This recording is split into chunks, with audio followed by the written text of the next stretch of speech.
T V shows میں کچھ ایسے وزیر بھی پتہ نہیں وہ کس کی ترجمانی کر رہے ہوتے ہیں، حکومت کی ترجمانی کر رہے ہیں یا کسی اور کی.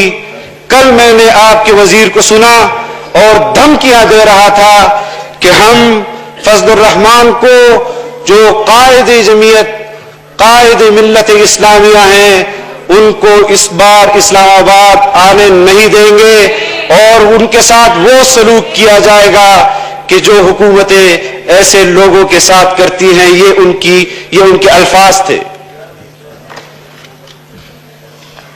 میں اگر اس نے ایسے الفاظ کہے اور پھر ساتھ یہ بات بھی کہی کہ میں نے کسی کے بہاف پر یہ بات کہی، اگر حکومت کے بہاف پر یہ بات کہی تو حکومت اپنے آپ کو واضح کرے، اور اگر کسی اور کے بہاف پر بات کی ہے تو میں ان وزیر صاحب کا نام نہیں لے رہا چونکہ وہ یہاں موجود نہیں ہے، لیکن ان کو صرف اتنا بتا دینا چاہتا ہوں کہ ہم نے غلامی کے گٹر سے پانی نہیں پیا، ہم نے آزادی کے چشموں سے پانی پیا ہے. ہم آزادی کا علم بلند کرنا جانتے ہیں اور ہم پہلے بھی آپ کو اس کی جھلکی دکھا چکے ہیں، اور انشاءاللہ جو نئی تحریک کا آغاز جمعیت علماء اسلام پورے پاکستان میں کر رہی ہے، اس کا آخری انجام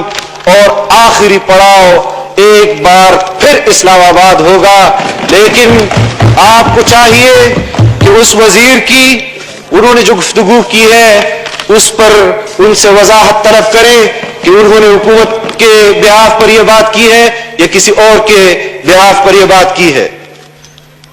ہم پاکستان میں غلام کی حیثیت سے زندگی گزارنے کے لیے تیار نہیں ہے. ہم آزادی کی جنگ لڑتے رہیں گے اور تب تک جنگ لڑتے رہیں گے جب تک ہم پٹھو حکمرانوں سے اس قوم کو نجات نہ دلا دیں. وآخر دعوانا الحمدللہ رب العالمین. کالیگ ہیں، میں نے کسی مدرسے کا نام نہیں لیا، میں نے ایک بار آپ ایک عالم کی میں نے بات کی ہے. جناب اسپیکر، یہاں اس ایوان میں مدرسوں پر الزام پوائنٹ آف آرڈر پہ آپ بات کر رہے ہیں. جی، مدرسوں کے حوالے سے جو بات ہو رہی تھی، جو انہوں نے کی ہے، یہاں ایک سٹیٹمنٹ چودھری نثار صاحب نے بھی دیا تھا کہ ملک کے اندر 98% مدارس میں وہ پرامن مدارس ہیں اور 2% مدارس میں دہشت گردی ہو رہی ہے. لیکن انہوں نے بھی 2% مدارس کی دہشت گردیوں کا تعین نہیں کیا. آج شہریار آفریدی صاحب نے مدرسے کا ذکر کیا، جھوٹ بولا ہے، انہوں نے غلط بیانی کی ہے. اگر ان میں اتنی جرت ہے تو اس مدرسے کا نام بتائیں اور ان کو منظر عام پر لائیں. پورے مدرسوں کو ایک مدرسے کے حوالے سے بدنام کرنے کی کوشش نہ کریں. اس قسم کے بیانات دے کر آپ جن مقاصد کو حاصل کرنا چاہتے ہیں، آپ کو ہم ایسے مقاصد حاصل نہیں کرنے دیں گے. کبھی تو مدارس کو معصوم بچوں سے شفقت محمود صاحب نے جن الفاظ کے ساتھ مدرسے کے حوالے سے ان کی کارکردگی پر ان کو خراج تحسین پیش کیا، میں ان کا شکر گزار ہوں. لیکن انہوں نے بھی اپنے بات میں کچھ چیزیں چھوڑ دی ہیں. دیکھیں شفقت صاحب، پاکستان میں مدارس دنیا بھر کے اندر سب سے زیادہ حفاظ تیار کرنے والے مدارس ہیں. 80,000 مدارس پاکستان میں تیار کر رہا ہے. 1.25 لاکھ کے قرآن و حدیث کے معلم سے کیوں چاہتے ہیں کہ قوم ان کو شک کی نگاہ سے دیکھے؟ اگر کوئی شخص اس قسم کے جرم کا مرتکب ہے، جو کہ میں سمجھتا ہوں کہ نہیں دکھا سکتے، شہریار آفریدی نے غلط بیانی کی ہے، اس ایک شخص کو منظر عام پر لایا جائے، وفاق المدارس سے رابطہ کیا جائے، تنظیمات مدارس دینیہ سے رابطہ کیا جائے، ان کے زیر اہتمام جتنے مدارس ہیں، اگر ایسی کوئی بات ہے تو ہم ان کو خود منظر عام پر لائیں گے. لیکن اس طرح مطلق طور پر کسی ایک کا نام لے کر سارے مدارس کو نشانہ بنانا، یہ کسی قسم کا بھی جو جی شوکت صاحب. جناب ڈپٹی اسپیکر صاحب، پلی کیا اختیار کی گئی ہے؟ کہ مولانا فضل الرحمان کے خلاف آرٹیکل 6 کے تحت مقدمہ چلائیں گے. پلی یہ ہے کہ اس نے میرے حکومت کے خلاف سازش کی ہے. میں برملا کہتا ہوں کہ تمہاری آپ اپنی نشست پہ بیٹھ جائیں جی. آپ کے لیڈر میں برملا کہتا ہوں کہ میں آپ کی حکومت کے خلاف ہوں. میری جماعت پورا پاکستان کی تمام اپوزیشن آپ کی حکومت کو غیر آئینی بھی سمجھتی ہے اور غیر قانونی بھی سمجھتی ہے. جناب ڈپٹی اسپیکر صاحب، یہ آئین کے ساتھ کمٹمنٹ اور وفاداری ہے. ہم وہ لوگ ہیں کہ جو بچا کر آپ کی دھاندلی سے اس ایوان میں پہنچے ہیں، اور یہ اللہ کا احسان ہے کہ اللہ نے ہمیں توفیق دی ہے کہ آپ جیسے غیر جمہوری ہتھ کنڈوں سے آنے والے لوگوں کا راستہ ہم آج روک رہے ہیں.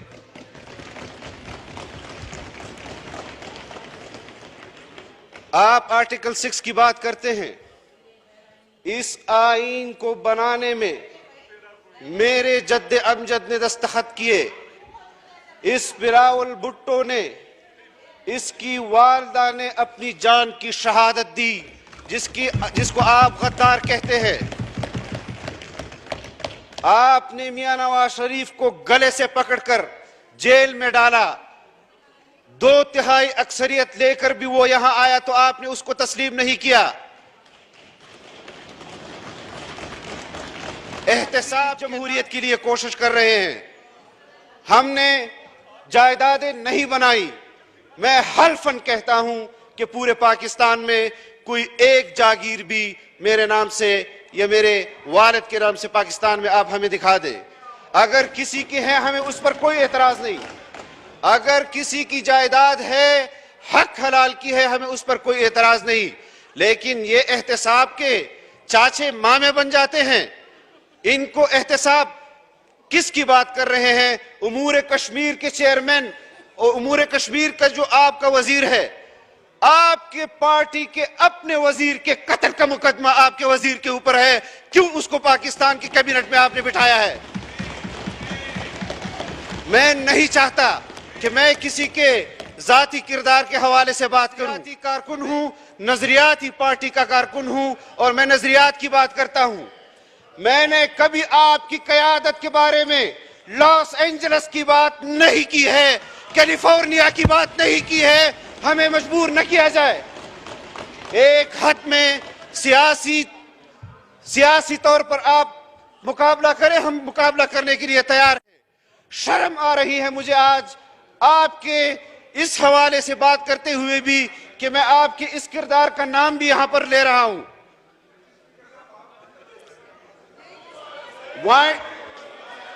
آپ جناب اسپیکر اس ملک پر رحم کریں. ہم نے اگر آئین کا حلف اٹھایا ہے، یہی ہماری وفاداری ہے کہ ہم اس ملک سے آپ جیسے بیرونی ایجنٹوں کو فارغ کریں، آپ جیسے سازشی عناصر کو فارغ کریں. ہمیں معلوم ہے کہ آپ کو کس ایجنڈے کے تحت پاکستان پر مسلط کیا گیا ہے.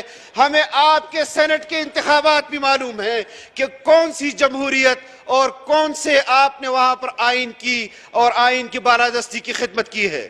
آپ نے اکثریت کو اقلیت میں تبدیل کیا. آپ نے 25 جولائی سن 2018 کے انتخابات بھی ایسے کرائے. آپ نے ملک میں ایک مہنگے ترین سرکس کو قوم پر مسلط کیا. نہ ہم نے پہلے دن اس حکومت کو آئینی اور قانونی مانا ہے، نہ ہم آج اس حکومت کو آئینی اور قانونی مان رہے ہیں. یہ وزیر اعظم پہلے دن سے ہی سلیکٹڈ وزیر اعظم ہے، آج بھی ہے، اور ہم آج بھی اپنے موقف پر قائم ہیں. میں الحمدللہ اپنی اکابر اور اسلاف کی خدمات پر فخر کر سکتا ہوں کہ میرے آباء و اجداد نے اس پاکستان کی خدمت کی. اس ملک کو آئین دینے میں ہمارے اکابر نے اس پاکستان کی خدمت کی. 6 ایران میں لگنا چاہیے تھا. ریاستی اداروں کے خلاف جب یہ سلیکٹڈ وزیر وعدہ معاف گواہ ایران کے اندر بنا, اس وقت ریاستی اداروں کو از خود اس کے خلاف آرٹیکل 6 کا ایکشن لینا چاہیے تھا. بات کرتے ہیں آرٹیکل 6 کی, سول نافرمانی کی بات کس نے کی تھی؟ ملک کے بل کس نے جلائے تھے؟ پی ٹی وی پر حملہ کس نے کیا تھا؟ اس پارلیمنٹ پر حملہ کس نے کیا تھا؟ خاموش رہیں, نعرے بازی نہ کریں. بالکل ہنڈی سے پیسے منگوانے کی بات کس نے کی تھی؟ لیکن ہم نے کوئی غیر آئینی اور غیر قانونی اقدام اس حکومت کے خلاف نہ کیا ہے اور نہ کریں گے, کیونکہ ہمیں معلوم ہے کہ جو آپ چاہتے ہیں ہم سے, جو آپ ہم سے کروانا چاہتے ہیں, وہ ہم قطعاً نہیں کریں گے. ہم اس آئین کا تحفظ کریں گے, ہم اپنی جانوں پر تکلیفیں برداشت کریں گے, لیکن ہم اس ملک پر آنچ نہیں آنے دیں گے. اس طرح کی باتوں سے حکومت کو, یہاں پر جو بڑے بزرگ بیٹھے ہیں تحریک انصاف میں, کم از کم اپنے اس الفاظ مجھے آج نہیں مل رہے کہ کون سے الفاظ اس کے لیے ادا کروں, میں اتنا محتاط ہوں.